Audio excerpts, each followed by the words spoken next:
Штаб 5-1-ді шақырады, мәртебең қандай? Біздің конвой Альма нүктесіне жылжып барады. Толық ақпарат жетерлік. Уақыт шектеулі 5-1. Ақпарат бойынша көтерілісшілер мұнай ұңғымаларын басып алған.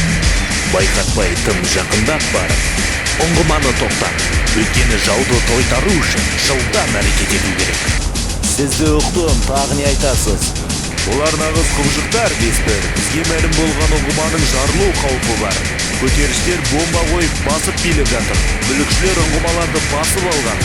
САС арнайы жасақтары сендердің көмектеріңе мұқтаж.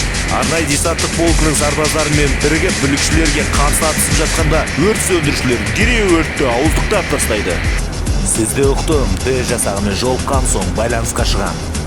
Конвой 4-2 дайындалыңдар. 4-3 дайын.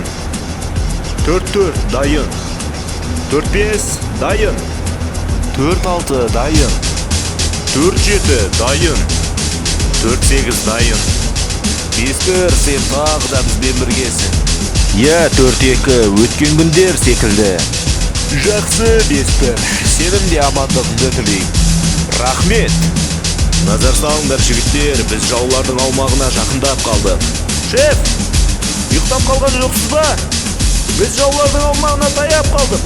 Оқшашарды мықтап ұстаңыз. Сен айтпасаң да білемін, алдыңа қарап көліктің тізгініне ие бол, алдын алармен өзім сөйлесем.